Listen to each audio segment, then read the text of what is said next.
There are a lot of myths out there, more than you could possibly imagine. Some of these myths make outrageous claims that are totally unbelievable, and you would never think that such things could be possible, let alone true. Some myths are based on pure speculation, and some were simply made up as good stories to tell around a campfire or at bedtime. However, some myths are actually based on fact, and when you hear them, they will have you exclaiming, "No way!"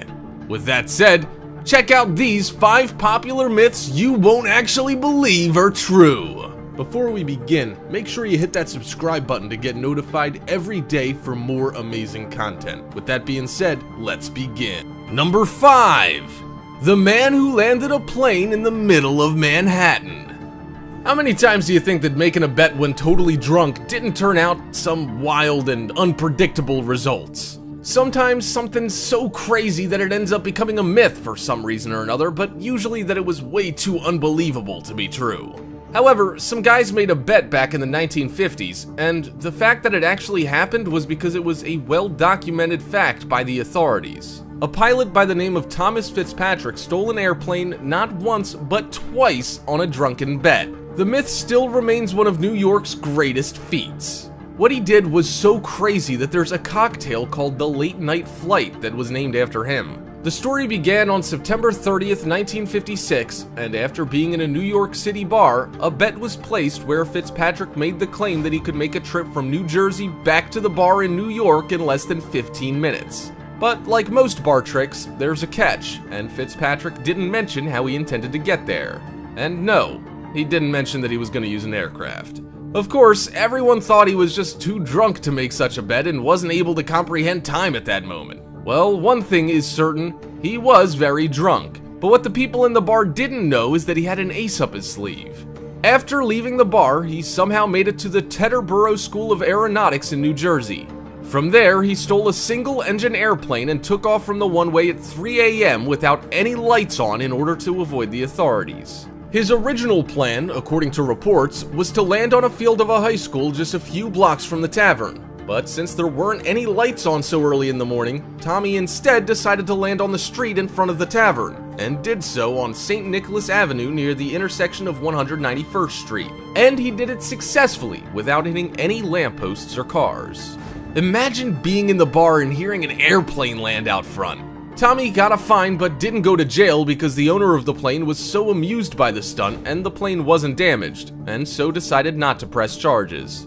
However, 2 years later, Tommy was probably heard saying "hold my beer" as he apparently needed to prove it to another patron of the bar who didn't believe his original feat. Once again, he stole another airplane from the same place but landed the plane at a nearby intersection. This time he fled the scene, but police had recalled a previous stunt 2 years earlier and decided to look up Mr. Fitzpatrick. This time, the judge decided he needed to put an end to this stunt, and Thomas spent 6 months in jail. Number 4. A student mistakenly solves math problems.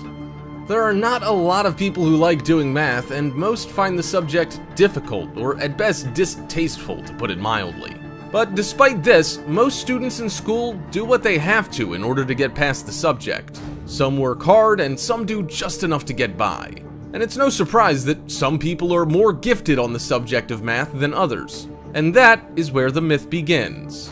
George Dantzig, who incidentally is known as the father of linear programming, was a hard-working student who, like his parents, had a passion for learning. His father, Tobias Dantzig, was a German mathematician and linguist. George was enrolled in a statistics class at the University of California, which was taught by a renowned Polish statistician by the name of Jerzy Neyman. The story begins back in 1939. Neyman began the lesson that day by writing out 2 examples of, quote, unsolvable problems on the blackboard in the classroom. Meanwhile, George Dantzig was running late for class because he had spent the previous night studying for a test and slept in. When he finally did show up for class, just a bit later after class had begun, he saw the math problems on the chalkboard and assumed they were a part of the assignment, and so copied them in his notes. He started working on the assignment and got to the problems that he saw written on the blackboard, and although he found these problems a lot more difficult, he ended up coming up with solutions for the problems. He ended up handing them in late because he thought they were overdue and with an apology to Professor Neyman. Imagine the surprise when Neyman discovered that Danzig had solved the so-called unsolvable problems. Not only that, but Danzig must have been surprised as well. In fact, Professor Neyman prepared one of the solutions for publication in a famous mathematical journal at the time. And as you might have guessed by now, Danzig became a legend and ended up having a stunning career. And in 1975, he was awarded the National Medal of Science. Number 3. Coca-Cola used to contain cocaine. You might have heard this one before, as it's a popular myth when it comes to any discussion of the popular soda. It might sound like something that's entirely untrue, because how in the world could a popular soft drink contain an illegal drug in the first place? First of all, you have to consider that the developers of the drink were working on perfecting the formula back in 1891, when the substance of cocaine wasn't a known narcotic and there wasn't a huge uproar about it at the time. So no one thought any different about that ingredient over the other ingredients that were in the syrup. To answer the question, did Coca-Cola really have cocaine as a part of the ingredients? Well, the answer to that question is yes. The original formula was tracked down in 1993 when a guy by the name of Mark Pendergast set out to find out the truth about Coca-Cola. In the very first and original formula, one of the ingredients is 4 ounces of Fe cocoa, which was a liquid extract of cocoa from coca leaves, which cocaine is produced from. The ingredient wasn't disguised or hidden, and there were even some other products at that time that had the drug in them, such as toothache drops, which probably worked very well as an anesthetic. It's interesting to know how Coca-Cola actually came to be. Before the drink was invented, there existed what was known as coca wine, which most physicians used in their practices, such as the creator of Coca-Cola, John Stith Pemberton, who at the time was an Atlanta pharmacist. The original product was actually red wine that had coca leaf extract and some cola nut. However, Pemberton needed another way of getting this medicine to his patients without involving alcohol. And in seeing an opportunity to sell a cheaper drink, developed the original syrup, which he then was able to mix with carbonated or soda water, which was already being used to make fountain drinks. And that is how Coca-Cola was born. But in 1903, people started to turn against the narcotic because it was being abused and was addictive. So the Coca-Cola company started to remove cocaine from the formula. However, Coca-Cola didn't become cocaine-free until 1929, when scientists were able to remove the psychoactive properties from the coca leaf extract. By the way, the modern-day recipe for Coca-Cola is considered a highly prized company secret. Number 2. There's a secret club inside Disneyland. Disneyland is a place that's supposed to be full of adventure for the whole family, and for the most part, it is. Disneyland is so big that you could probably visit it every year and still not be sure you've seen everything in the park or everything that the park has to offer. But what you probably didn't know was that there's a small corner of the park where you can only get into if you're a member. With secret places just about everywhere, why not a secret club at Disneyland? The name of this secret place is called Club 33, and it was built back in 1976 so that Walt Disney could meet and entertain high-profile or VIP guests away from the rest of the park. Apparently, the club has some pretty high fees that you have to pay to become a member, around $25,000 to $100,000, and you have to either be invited to the club or submit a request in writing. Please let me join. Included in the club are a couple of really nice and lavish dining rooms, along with some entertainment areas and a beautiful bar. The club is a New Orleans square inside of the park, and most people pass it by without even knowing it's there. Club 33 isn't really that big of a secret or myth, but the park calls it a 5-star restaurant. Legend says the club was named for the 33 original corporate sponsors of the park, which would make a lot of sense if you wanted somewhere to entertain the heads of some of the corporations. The address of the club is also on 33 Royal Street. Number 1. The Pentagon is prepared for zombies.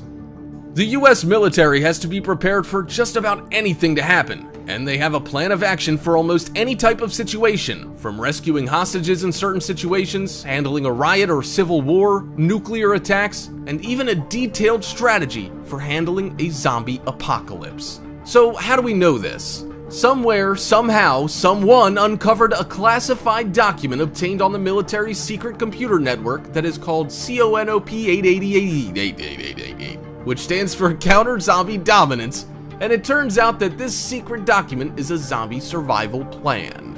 This how-to guide goes over how to preserve non-zombie humans from the infected and possibly brain-hungry horde of undead. This doesn't mean that zombies are real. However, if the situation somehow ever arose, the military has to be ready to act on the threat. So the document was created in order to protect the sanctity of human life and conduct operations in a hostile zombie environment. It should be pointed out that the authors of this document were adamant about the whole thing not being a joke, and the survival plan actually provided a useful and effective training tool in case something like this actually did happen. Interestingly enough, the document warns against chicken zombies, saying that they're the only proven class of zombies that actually exist. This comes from the bizarre fact that when older hens are not completely euthanized, they actually dig their way out of their graves. Now you've probably learned another bizarre thing you didn't previously know about: chicken zombies. There are actually a couple more types of zombies on the list, which include symbiont-induced zombies, zombies from space, and evil magic zombies. They say you can't make this stuff up, but it appears that the people at the Pentagon are probably better scriptwriters than Hollywood. Either way, if there is a zombie apocalypse, the US military will be ready. Hope you enjoyed the video, Top 5ers. If you haven't already, check out our other channel, Americano, to enjoy even more amazing list videos. There will be a link in the description, so check it out, as well as our other cool